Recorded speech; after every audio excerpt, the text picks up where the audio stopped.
नमस्कार। मैं doctor Ramchandra Ramteke, assistant professor. आप सभी लोगों का दाऊ श्री वासुदेव चंद्राकर कामधेनु विश्वविद्यालय के डायरेक्टर एक्सटेंशन एजुकेशन अंतर्गत हमर पशुधन यूट्यूब चैनल में पशु पोषण में चारा उत्पादन, चारा संरक्षण एवं चारे का वैल्यू एडिशन विषय पर चर्चा करने के लिए आज हमारे बीच डॉक्टर ए.बी. मजूमदार, रिटायर्ड प्रधान वैज्ञानिक, पशु पोषण विभाग, IGFRI, भारतीय कृषि अनुसंधान परिषद हमारे बीच उपस्थित हैं। मैं उनका विश्वविद्यालय परिवार की तरफ से हार्दिक स्वागत एवं अभिनंदन करता हूं। मैं सर से पूछना चाहूँगा कि छत्तीसगढ़ में चारा उत्पादन में क्या क्या संभावनाएं हैं। राम टेके जी, धन्यवाद आपको हमें यहाँ पे आमंत्रण के लिए और चारे के संबंध में जानकारी प्राप्त करने हेतु। देखिए, हरा चारा तो आपका अभिन्न अंग है पशु उत्पादन हेतु, और छत्तीसगढ़ राज्य भी इसमें अपवाद नहीं है। छत्तीसगढ़ राज्य, जैसा मैंने देखा है, ये अंडर रेन फेड कंडीशंस है, तो यहाँ पे वर्षा आधारित ही ज़्यादातर फसलें उत्पन्न होती है, क्योंकि ग्राउंड लेवल का पानी यहाँ पे जैसे पंजाब हरियाणा में अवेलेबल है, उस टाइप के यहाँ वो सुविधाएं है नहीं। इसलिए आपको खरीफ में जो भी आपको हरा चारा आप बो सकते हो, जैसे मक्का है, अगर आप मेज बो सकते हैं, ज्वार है, आपका इस टाइप की जो भी आपकी खरीफ में जो आपके फसलें हैं वो आपको बोना है। और अगर आपकी सिंचाई सुविधा है, जो यहाँ पे आप जैसा बताया यहाँ पे कम है, एक हाइब्रिड नेपियर होती है, तो उसको अगर आप बारिश में लगा दें, उसकी रूट स्लिप लगती है, और उसमें बीच बीच में आप लोबिया लगा दीजिए, काउपी, तो वो उसमें फैल जाएगी और कम से कम खरीफ में वो मिक्स्ड हमारे राशन बन जाएगी, उसको एले फार्मिंग बोलते हैं। तो उससे जो भी हमको जो चारा मिलेगा नेपियर की, उसमें गुणवत्ता बढ़ जाएगी, क्रूड प्रोटीन कंटेंट बढ़ जाएगा, DCP बढ़ जाएगी। और बाकी आपको दलहनी चारा फसलों के लिए यहाँ पे जैसे आप अगर लोबिया लगा सकते हो, अगर बारिश कम होती है तो ग्वार भी आप लगा सकते हैं, जहाँ कम बारिश होता है वहाँ ग्वार आपका रिकमेंडेड है, तो इसको आप लगाइए। और रबी में आपका बरसीम या लूसर्न जो भी आपको है, जैसे हमारे यहाँ जैसे उत्तर प्रदेश में, मध्य प्रदेश में, आपसे लगा हुआ मध्य प्रदेश है, इंदौर वगैरह में, वहाँ बरसीम बहुत बोई जाती है। हमारे उत्तर प्रदेश में भी पंजाब हरियाणा हर जगह बरसीम बोई जाती है। तो अगर आपको सिंचाई सुविधा है तो आप किसान भाइयों से कहिए कि बरसीम जरूर लगाएं अपना, और बरसीम दें। कम से कम एक जो दुधारू पशु है, अगर आप 5 किलो बरसीम रोज आप देते हैं तो कम से कम 1 किलो आप दाना मिक्सचर जो है रफली आप बचा रहे हैं। तो आपका काफ़ी उससे इकोनॉमिकल है, आपका कम लागत में आपका पशु आहार मिल रहा है पशुओं को। और एक चीज़ आप समझ लीजिए, किसानों को भी समझना चाहिए, चारा आधारित जो आपका भोज्य है, आपका या फीड है, वही आपका सबसे ज़्यादा इकोनॉमिकल होता है। जैसे आप दाने को मिला के, आप भूसा मिला के आप खिलाएंगे तो हमेशा महंगा पड़ता है। चारा आधारित आप देंगे, अगर आपको दलहनी चारा फसलें आप उपयोग में लाएंगे तो उससे आपकी लागत काफ़ी कम आएगी आपकी। Thank you sir. मैं आगे आपसे पूछना चाहूँगा कि छत्तीसगढ़ के कॉन्सेप्ट में चारा वृक्ष एवं उससे चारा उत्पादन कैसे किया जा सकता है। हाँ, यहाँ पे छत्तीसगढ़ में हमने देखा, यहाँ पे वेस्ट प्रतिभूमि काफ़ी ज़्यादा है और काफ़ी जंगल्स भी है, तो ये आपके लिए बहुत अच्छा है कि यहाँ पे जहाँ भी आपकी प्रतिभूमि है वहाँ पे जैसे चारा वृक्ष है, एक सुबबूल होता है, ल्यूसिना ल्यूकोसेफेला, तो उसको आप उसके लगाइए, उसको प्लांटेशन कीजिए। सिजबेनिया है, खेजरी है, अगर आप इसके प्लांट, मोरिंगा है, तो इनको आप लगाएंगे तो ये सारे इनके पत्तियों में क्रूड प्रोटीन जो आपका वो 18% से ऊपर ही रहता है। 18 से 20-22% तो आपका ल्यूसिना ल्यूकोसेफेला में भी है। तो इसकी पत्तियों को आप जानवरों को खिलाएं, लॉपिंग करते जाइए, उसको बहुत बड़ा वृक्ष मत बना दीजिए। किसान क्या, अगर उसकी लॉपिंग 5 फीट की हाइट हो जाए, आप उसको पत्तियों को खिलाओ, लेकिन बस ये ध्यान रखें, उसमें माइमोसिन टाइप का एक आपका एंटी क्वालिटी फैक्टर भी है। तो डेली आपका जो है ये ध्यान रखें, कम से कम 5 किलो से ज़्यादा आपका ल्यूसिना ल्यूकोसेफेला नहीं होनी चाहिए। और कभी आप इसको मिक्स राशन में आप खिला सकते हैं, सोल फीडिंग नहीं कर सकते हैं। कोई भी जितने आपकी चारा वृक्ष की पत्तियाँ होती है, सब में कोई ना कोई एंटी क्वालिटी फैक्टर होते हैं, चाहे वो टैनिन हो, चाहे वो माइमोसिन हो, चाहे उसमें ऑक्जिलेट्स हो, चाहे सेपोनिन्स हो, वो एल्कलॉइड्स होते हैं। तो वो आपका हानिकारक तत्व मौजूद रहते हैं। तो उसको आपको जैसे हम हरा चारा भूसे के साथ मिला के खिलाते हैं, हरा चारा नहीं है, बरसीम नहीं है, लोबिया नहीं है, लूसन नहीं है, स्टाइलो नहीं है, तो आप उसकी जगह सूबबुल के जो पत्तियां हैं या सिसबेनिया की पत्ती है, मोरिंगा की पत्ती, उसको आप मिला के कुट्टी करके आप भूसे के साथ मिला के सानी करके खिला सकते हैं। तो इससे आपके हरा चारा के जो है काफ़ी पूर्ति आपकी हो जाएगी। और उसका जो लकड़ी है वो लकड़ी आपके जलाने का काम में आएगी।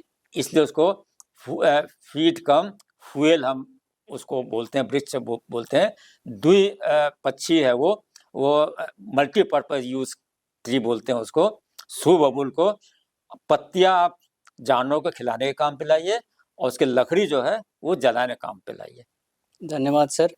मैं आपसे ये जानना चाहूँगा कि जैसे कि छत्तीसगढ़ रेनफेड एरिया है, तो अपन को साल भर अगर चारा संरक्षण करके रखना है, तो उसमें क्या-क्या सिंपल टेक्निक हो सकती है, जो कि हमारे किसान भाई आसानी से कर सकते हैं? देखिए रेन फेड है कि रेन फेड का मतलब आप ज़्यादातर वर्षा आधारित है, मॉनसून डिपेंडेंट है आपका। और देश भी हमारा पूरा देशी मॉनसून में चलता है। इस साल देखिए एल नीनो है, मॉनसून कम हो रहे तो सब जगह हाहाकार मच रहा है। तो उसमें आपका चारा भी कोई अपवाद नहीं, जब फसल कम पड़े तो चारा कहाँ से उत्पादन होगा। तो इसमें जब आपका रेन फेड है तो रेन फेड में आपका बरसात के दिनों में, खरीफ के टाइम में, इस टाइम जैसे बारिश हुई अभी आपके बगल में जो आपकी नदी है वहाँ भी काफ़ी पानी है, तो काफ़ी आपके इस टाइम जो आपका वेस्ट लैंड्स है वहाँ पे काफ़ी आपके घास पैदा हो रही है। तो पशुओं के चरने के लिए भी काफ़ी ग्रेजिंग लैंड्स अवेलेबल है, उसमें पशुओं को चरने के लिए जा सकते हैं। बाकी इस टाइम आप जैसे मक्का, बाजरा, ज्वार, जो भी आप फसलें बो रहे हो, ग्रेमिनेशियस फॉडर जो आपके दलहनी नहीं, जो आपका चारी जो आपका फसल है, तो उसको जैसे आप बो रहे हो तो उसकी आप साइलेज बना सकते हैं। ये साइलेज जो है कमी के दिनों में चारा का एक ही उत्तर है, उसको साइलेज या हे बना के संरक्षण करना।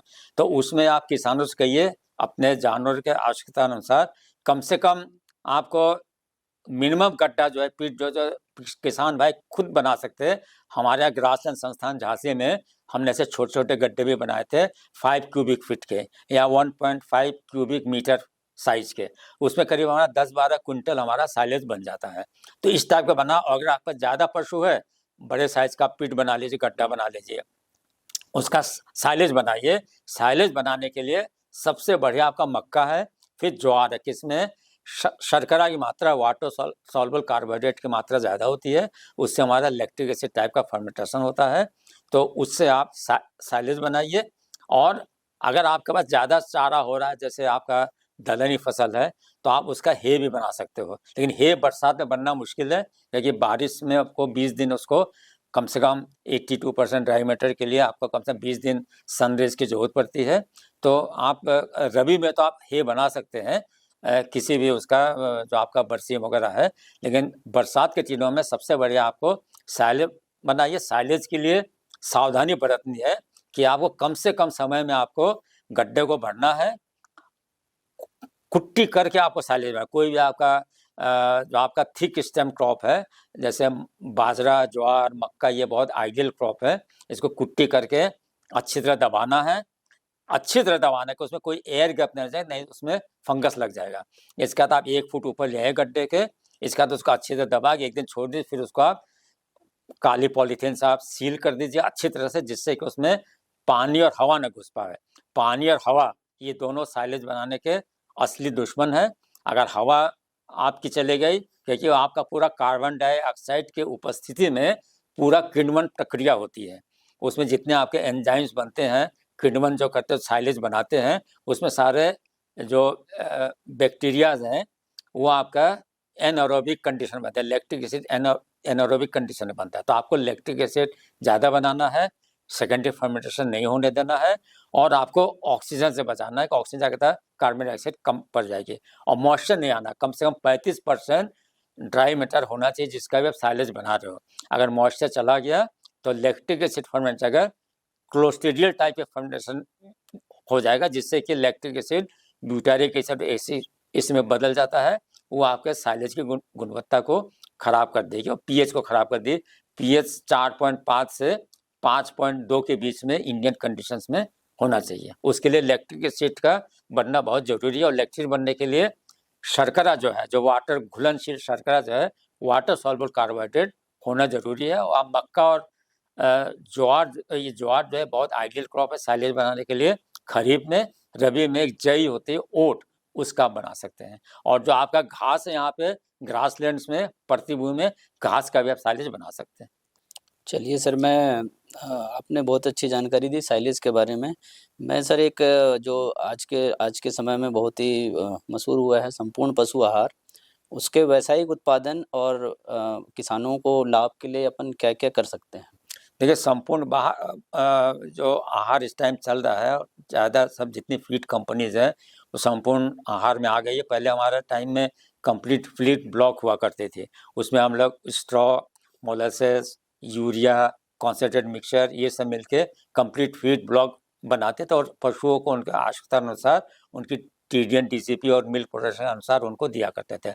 अब टीएमआर हो गया, टोटल मिक्स राशन। तो टोटल मिक्स राशन एक ऐसा है कि उसमें हर एक जो दुधारू पशु है उनके क्षमता अनुसार अलग अलग टीएमआर बनाई जाती है। अगर 5 लीटर दूध देने वाली गाय है उसका टीएमआर अलग होगा, 10 लीटर दूध वाली गाय है उसकी टीएमआर अलग होगा।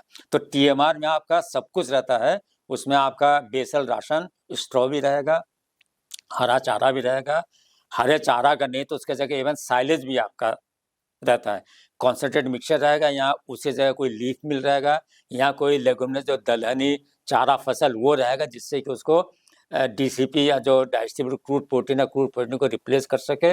और आपका मिनरल मिक्सचर, कि मिनरल मिक्सचर आपका सबसे ज़रूरी है, क्योंकि अगर मिनरल की कमी हुई, पर्टिकुलर ट्रेस मिनरल, देखिए जो आयरन है वो तो ग्रेजिंग रूमिनेंट, वो कहते हैं 35 ppm वो चढ़ के भी कर लेती है पूरा, लेकिन आपका जिंक या आपका कॉपर, मोलिब्डेनम, कोबाल्ट, मोलिब्डेनम यानी जितना कि आपका जिंक, कॉपर और कोबाल्ट है, ये आपके बहुत ही लिमिटिंग आपके ट्रेस मिनरल्स हैं।